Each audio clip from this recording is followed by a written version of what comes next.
Ganda po. Dali, malamig na. Dalawa yan, oh. Jansen, ganda niyan. Anong no? Wali ka na. Future breeder natin to rito. Ginawa natin siyang breeder kasi padala sa atin to ni paring Norberto. Pang stock niya to eh. Yung anak ng Jansen Relax natin na original na sa kanya. Ayan o.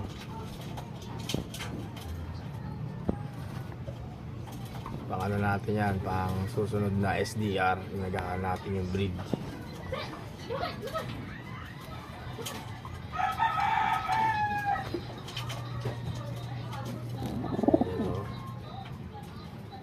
Nanay, ganda ng nanay. Parang kamukha ni paring Aris. Ang pulan sa Orsogon. Ayan o. Ito, Grizzle na Johnson. Pero kahit ano pa man, parehas maganda yan. Try natin hindi pa dyan, pupokusan na natin yun. Yung breeding natin, pupokusan na natin to.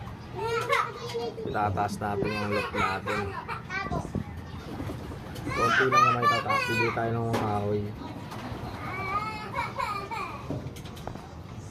Dala-dalawa pa boy oh. Ito, galing. Ay, may ipis na dun, oh. Yan, oh. Oh. Yan ang pares di ba no 7 eh. Pinahalas ko sa Jansen Relax. Pasok tayo na dito. Oh, halika na. Halika na. Anong araw ngayon? Sabado, baka mga Lunes, sing-singan na natin ng BBC banded dyan. Yan din taga pa. Ay, Karin Norberto nag-breed yan, Jansen na yan.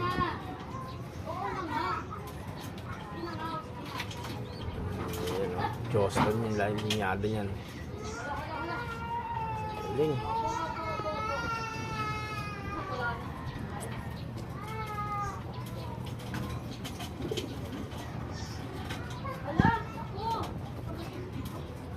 Diba? Okay na ha. Naka-upload na tayo.